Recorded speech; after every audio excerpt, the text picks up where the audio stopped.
something like that is being done in years, I'm going to feel very, very bad about it. So may Allah save them. May Allah save them. All right, we also have another one coming from the National Assembly. Workers want extension of retirement age to 65 years. As bill for an act to make provisions for the retirement age of staff of NAS appears in order paper for concurrence, workers at the National Assembly under the aegis of Parliamentary Staff Association of Nigeria have called for the extension of their retirement to 65 years of age or 40 years of service.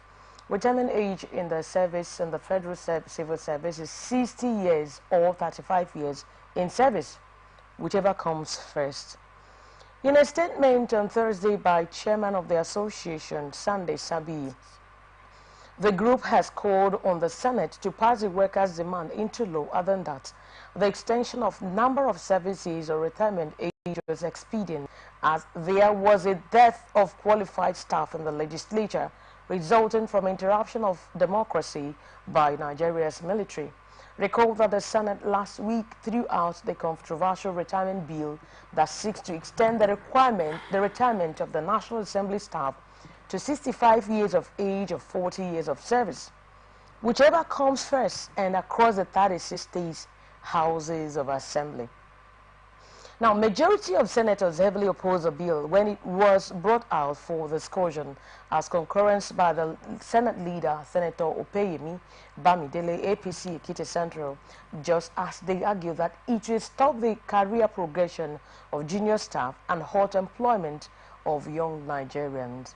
Now, following the voices against the bill by the senators, the Senate had no option than to step down the controversial bill.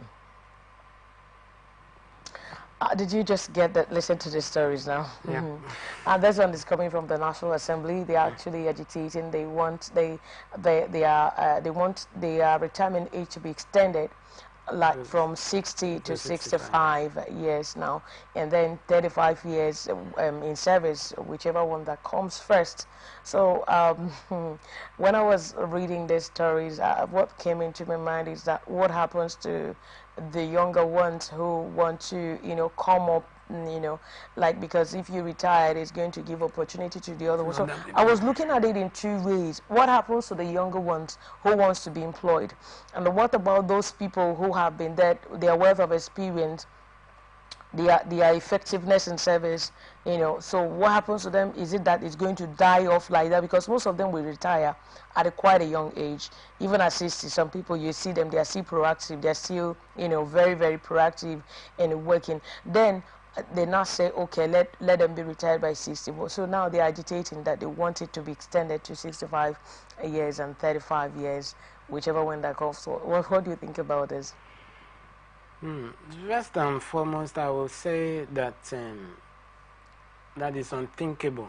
Okay. Whatever you have to contribute to the national development or economy should have been done, can be achieved within the period of 10 years or 15 years. Maybe because of your massive contribution. Your massive contribution will make it, you will be retained, or there is what you can open a company and render services to the system. It happens everywhere in IOCs, in government parastatals, if you are actually effective. But every year we are turning out chunks of graduates, millions of graduates in our higher institutions. So when somebody who is already 60 years and is above is agitating or trying to stay in service, what happens to the younger generation that are coming out of school? That is what is giving birth to insecurity we just talked about. When there is no job for young people coming out from university, you see high level of insecurity because idleness, midwife, high level of insecurity in the society. If people are busy, actually, when they finish from their work, if you check what happened to other developed crimes in the world, when you're tired, you don't think about evil. When they say evil mind is a devil workshop, you don't care about how to commit a crime because you're tired. I read a book by Lombroso. He's a professor of criminologist. He said that we have atavists who reproduce in their persons a ferocious instinct of primitive humanity and inferior animals. Those people, they are called born criminals. But when we have people that we are not, is not their congenital behavior, and they are committing crime in society, we are sitting on a time bomb. When you see people graduating every year, and after you spend about 12, 15 years, some people, they have master's degree, and they are roaming the street without a job. We are sitting on a time bomb, and very soon you can't walk on the street because young people don't have a job. So these things should be reduced instead of them to increase the number of age in civil service. Okay, like instead of them to take it down to 65 years, they can reduce it more, either to 50 something or something like that. Years. Okay, what about those people who they were trained? You know, there are workers who were trained. Like if you see a man in 50s, most of them look quite young, like those ones in 30s, and they know what they are doing. Now, if they retire them, like you were trying to suggest, if they retire them at that time, don't you think it's going to affect the economy? Don't you think it's going to affect the output of whatever the services they are rendering? I think somebody who has been in a particular environment, who has rendering a service to a nation or an organization after 15 years, and you have not been able to raise someone to represent you, has failed. When in our families we give birth to children, and our children, we want them to do better than us, to represent us. I think the dream of every mother and father is that their child or their children should be better than them. So before you stay in an organization for over 15 years, 20 years, you should have raised somebody that will represent you. If you still have what to offer, maybe contemporary knowledge, maybe different studies you've gone, and you want to render, you can be a consultant to that organization. You must not be working there actively. Let young people that are vibrant and strong take over the system. That is when you will achieve results. Then how in this, what about before the retirement? Sorry, before I cut you. Currently in America, in the capital, the Republican, they call them conservative. The conservatives. The senator, the longest serving senator, retired, is stepping down by October because of his age and health issues. In Nigeria, you don't see that. People prefer to die in power and their services. They don't give way to a younger generation. And you can see the standing ovation on the floor clapping for him for that decision. Those are the kind of things you need in this country. Okay. Then what about in a situation where, like, anyway, they were arguing that it's going to stop career progression of junior staff and then halt employment of young Nigerians. But I'm sitting here to really think that I think it's going to be necessary for them to say, okay, you're going to retire in the next 2 or 3 years. Now let us lift embargo. Let us employ people. When you employ people, you train them, because those ones who are retiring, most of them they have undergone in-service training. You know, like where I'm coming from, what we do is we are being trained almost every week. Okay. Almost every week we've been trained by the BBC. We've been trained by some other media outfit that are very, very strong. Now, if you know, some of them will say, okay, now this person is retiring in the next 4 or 5 years. Let us bring in some people. Let us employ the young ones instead of making them unemployed, like they're arguing that it's going to halt the employment of Nigerians. Let us bring in these people. Now train them. When you train them, they will now learn so that they will replicate what you were doing in the office. Do you understand it? Or does it make any sense? Does it make any meaning to you? Yeah, it makes sense. It makes sense, but you check the capacity of the nation. You know, it's a growing economy and a nascent democracy. And third world countries, they don't have that financial capacity to retain all these people. So there should be, that is why we need to have a reserve in the country. A reserve that there should be money set aside. And our educational institution, the curriculum has to be developed in the sense that when people come out from university, they should be fit for a job. that the practical aspect of it should be there. We see people studying computer science and they don't have a system. We see people want to read mass communication in school and they've not gone to the radio station to broadcast a day till they graduate from university. So the resources to keep all these resources, human resources in an organization, we do not have that capacity because we are over 200 million people. So what should happen is that there should be a standardized level of education, a quality education that when people finish university, they should be able to do some certain things so that the huge money that are pumped into this training after university should be reduced. That is my take. All right. Okay. Thank you so very much. In case you're just tuning in, you are watching Press Roundtable on Atlantic Television Network. We want to embark on a short break. When we come back, more stories will be coming your way. Stay tuned.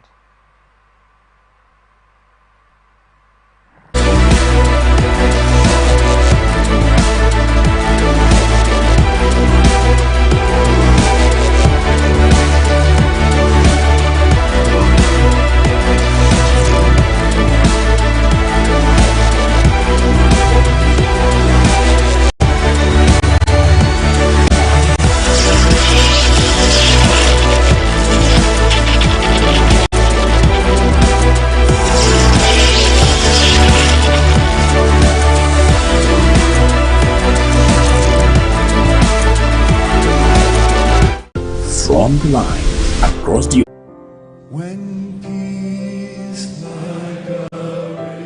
Ejogu family of Umunna in Amuju in Isu, local government area of Imo State, cheerfully mourn the demise of their daughter, sister and mother, prophetess Kola Ijoma Ejogu, whose event occurred on Saturday, 5th of January 2024 at UPTH. Burial arrangement, night of tribute. Date is Thursday, the 29th of February 2024. Time is 4 p.m. and venue is Wish Complex, Wish Avenue Radio Estate, NTA Road, Uzoba, Port Harcourt. Burial service, Order of God of Abraham Ministries. Date Sunday, the 3rd of March 2024. Time 10 a.m. prompt. Venue Umunna in Izu, local government area of Imo State. Retirement follows immediately after service. She is survived by Mrs. Roslyn Obona Murder, Raphael, Richard, and Wisdom sons, Sonny Ejogu, Ugochukwu Ejogu, Chukwudi Ejogu as brothers, and Nkechinere Sebastian sister. May her soul rest in peace. Sign, Apostle Sonny Ejogu and Senior Leader Raphael Ukudiri Ejogu on behalf of the family.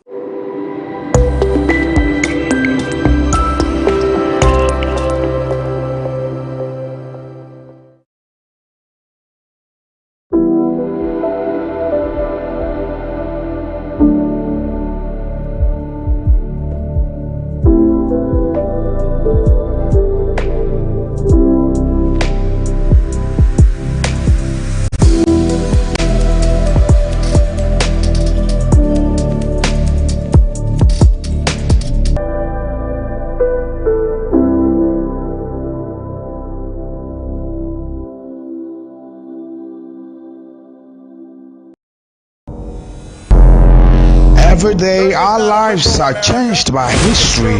We are one people, all of us. Leaders, politics. Nobody's ambition is what's the blood. I have fought very firmly. Natural occurrence, war, and the world economy. I belong to everybody, and I belong to nobody. ATN covers it all on ATN Politics today.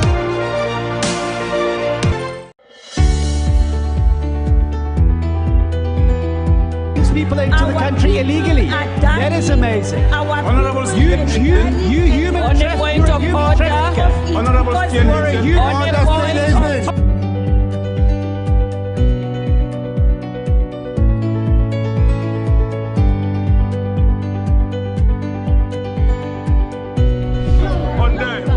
they are not picking our calls. They made up their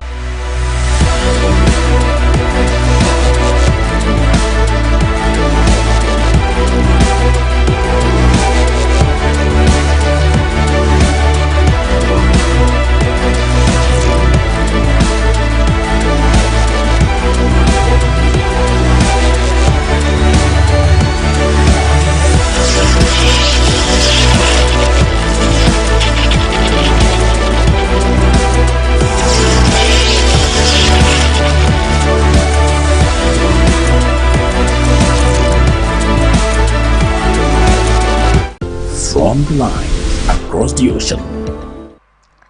All right, good to have you back on Press Roundtable on Atlantic Television Network. And now we want to look at the stories and education. Reps want mandatory drug tests for school students.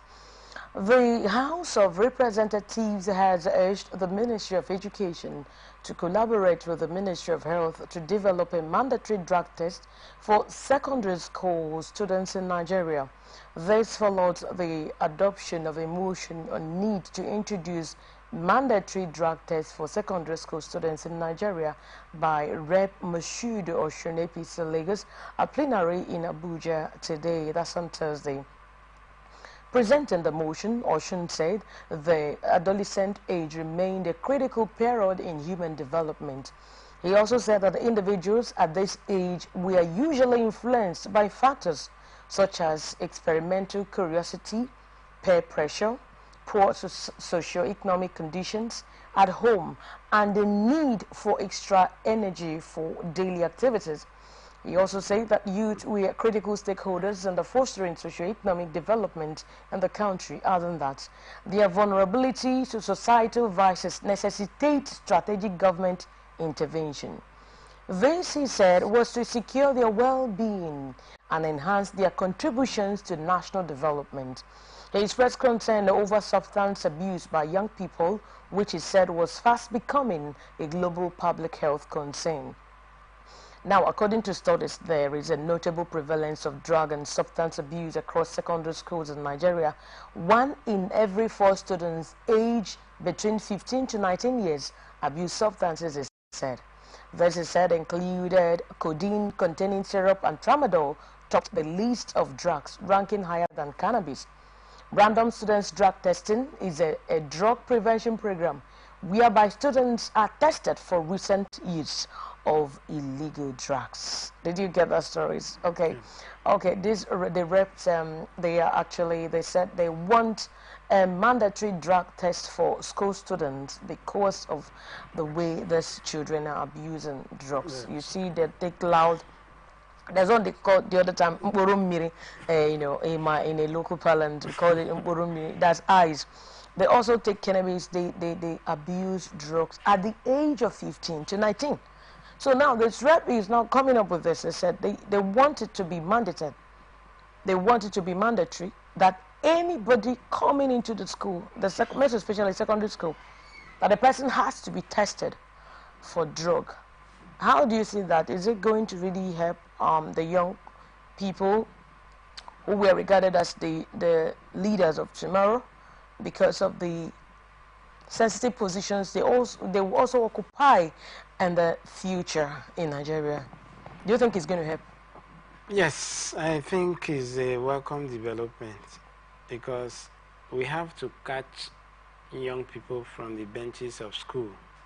I think that is where the issues of bad behavior started from before it gravitates. When they are growing up, we need to curtail this attitude forthwith.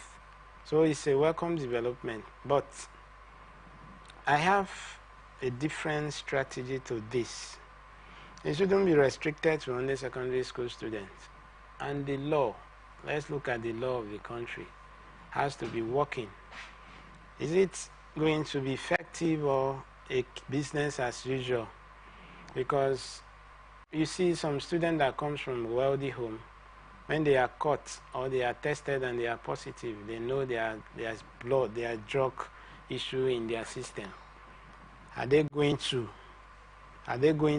effect the punishment that is necessary for these students so that other people will learn from this behavior? That's the major question that needs to be answered, because there is a trickle-down effect. When you see that people that are committing crime and there is no punishment for bad behavior, other people will continue. It can't stop the process. Like someone told me recently, you see some people that are littering the street with their garbages.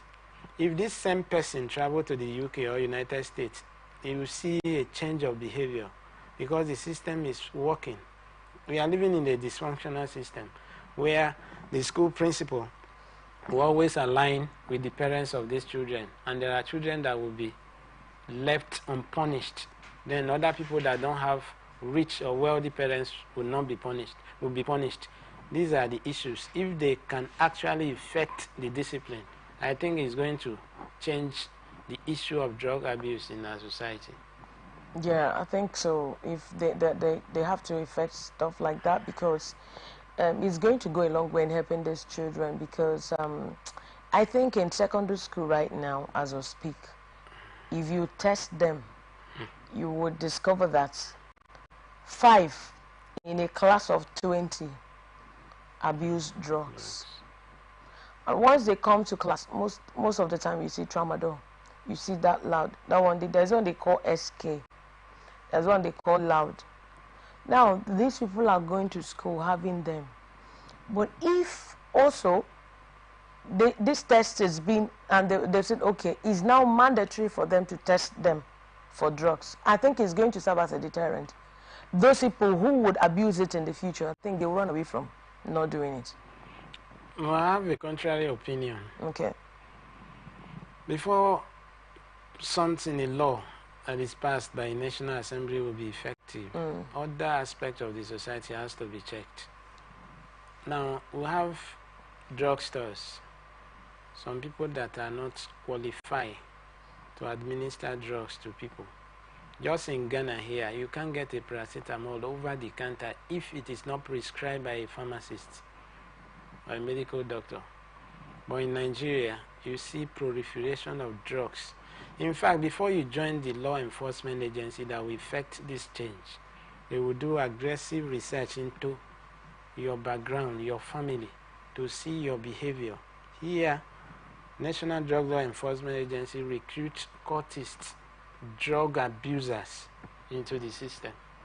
So how can we check this thing when you see chemists and pharmacists littering all the streets, and they sell tramadol, hard drugs, prescription drugs to young people? Who sell it to them? I believe it's not their parents. They went to the drugstore to buy them. So that law has to be effective from there, from our streets, to prevent or shield these chemists from administering drugs for people, except it was prescribed by a doctor or a pharmacist. When they start like this, the scarcity of this product will reduce drug abuse too. That is what I think. Okay. Okay, making sure that before they get any, because we have outlets where they buy drugs. Okay, now you're trying to say that they have to, there should be a law guiding them, and also warning them that if you want any drug, it has to come through prescription. Exactly. Is that what you're saying? Exactly. Okay, so from a professional, medical practitioner. You said? From a medical practitioner. Okay, from a medical practitioner. Yes. Not just because you want to buy. Yes. You want to buy a drug. You have a headache, or you want to treat any minor problem. You come to the store and just abuse drugs. That's self-medication. Do you think that Nigerian can handle this? They can. Anytime the government are ready to work. Let me give you a case study. I'm a youth leader. Okay. In my community, before I emerged as a youth leader, there was cultist activities, and over 20-something persons were killed. Okay. They butchered them in broad daylight, and nobody said anything. You know what I said? I told them that why this thing, the problem of cultism is persisting, is because the leadership of this community are part of it. Okay. They encourage that if I become the youth president, that just in a week time, this issue of insecurity and cultism will be nipped in the bud. And it has happened. Now you can sleep outside in the community, you can walk late in the night, there's no issue of cultism. You know why? No. I have distanced myself from such thing. There's no fear. We'll curtail that behavior.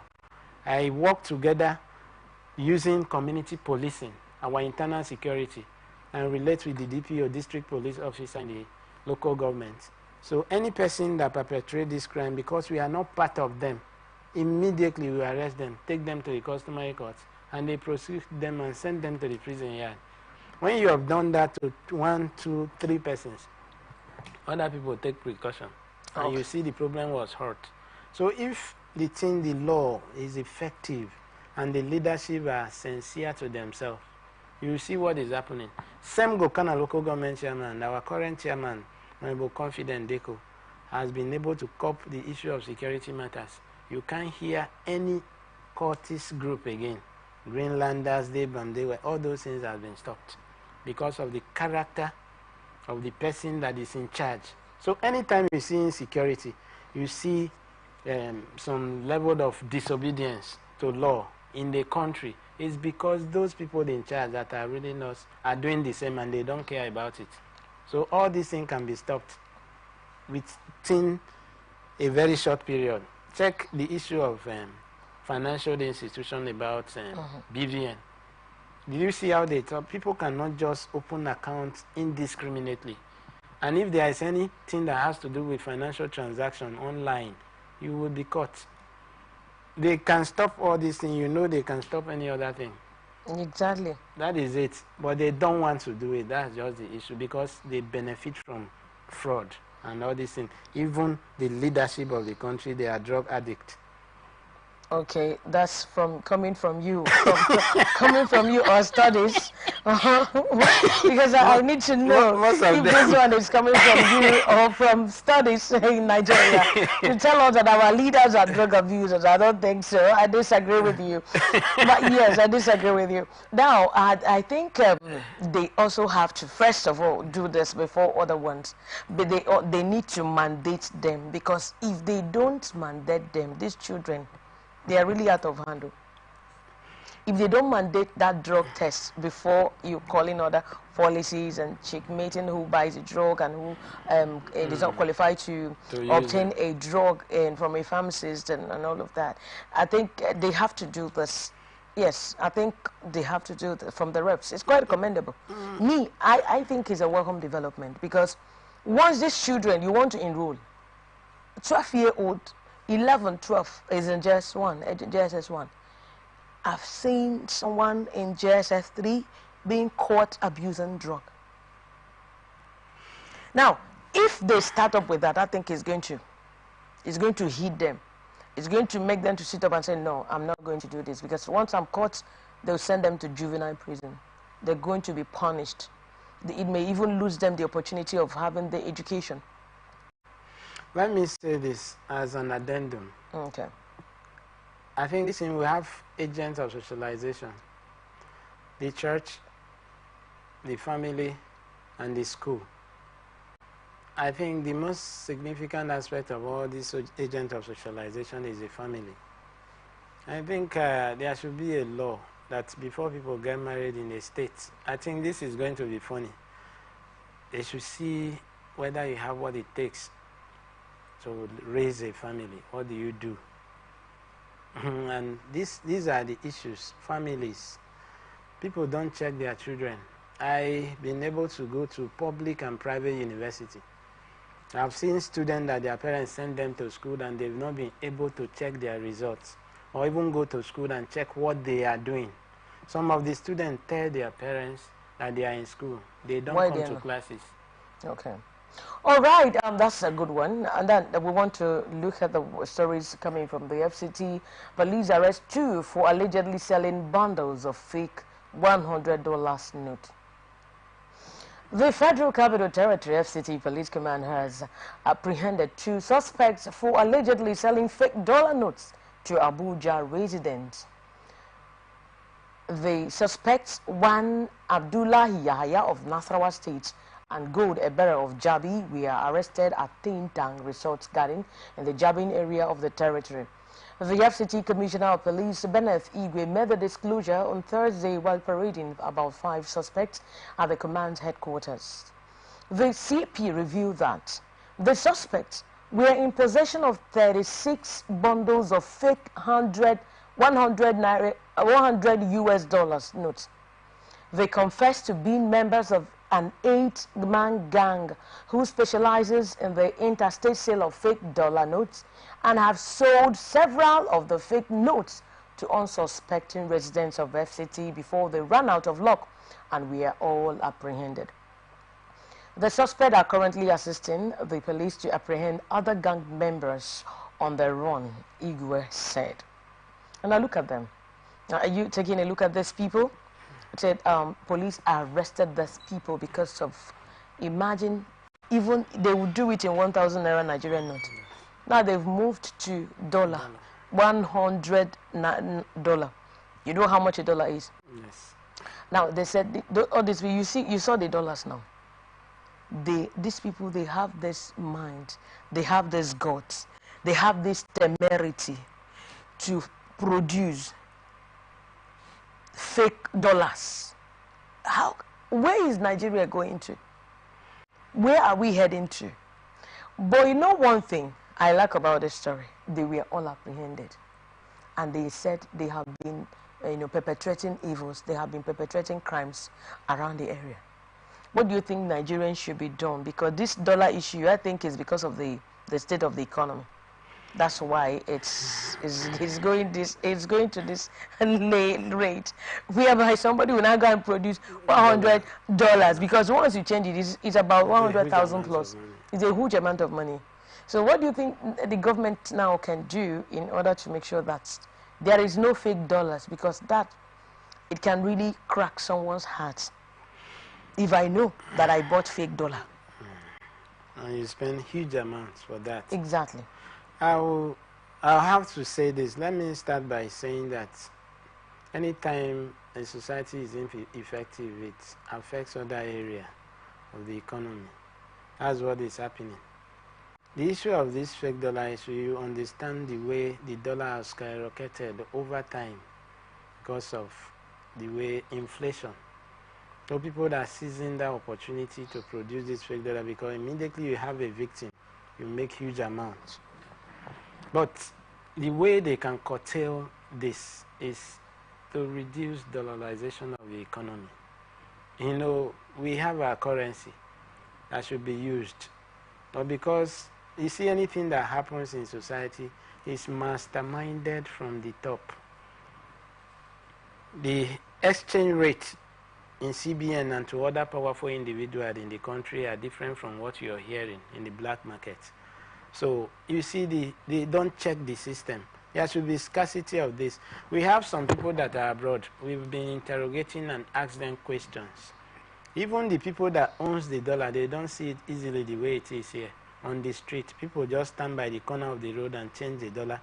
At about every 100 meters, we see somebody from the north that wants to change a dollar for you. It's not done like that anywhere in the world.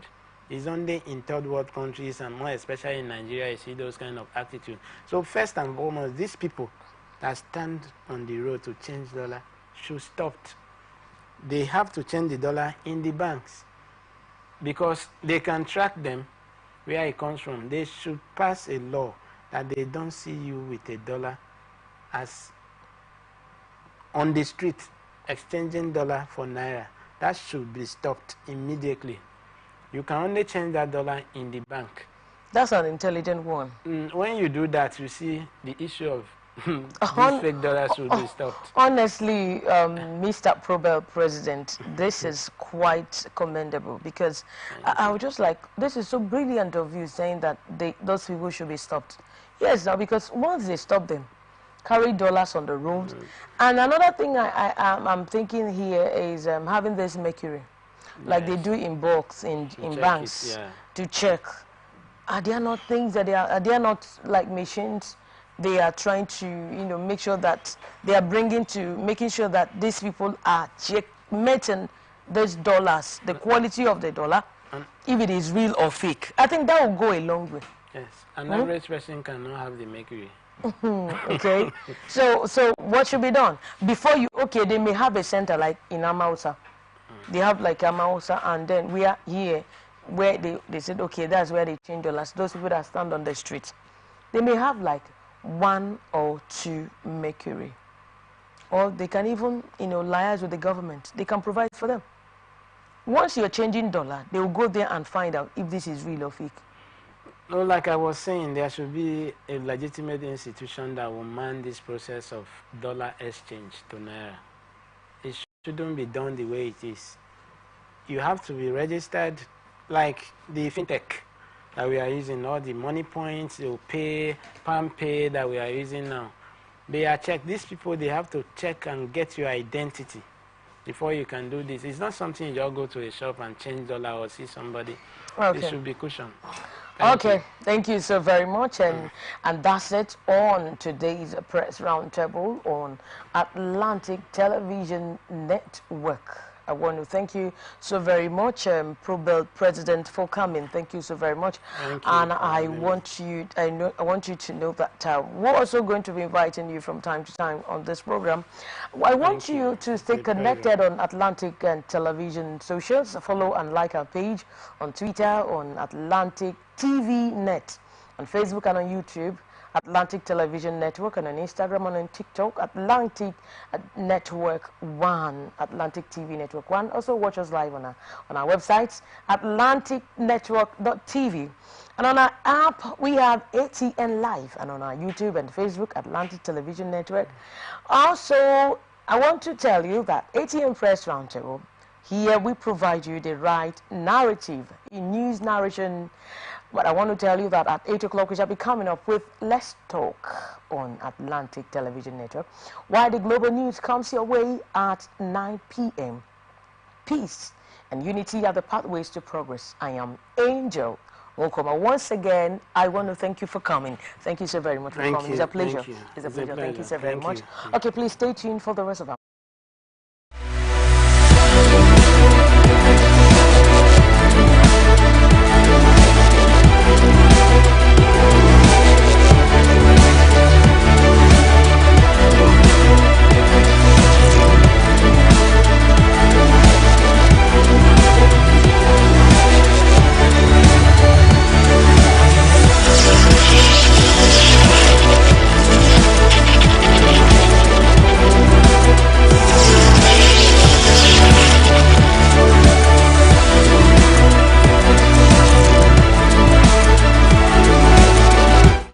From the line across the ocean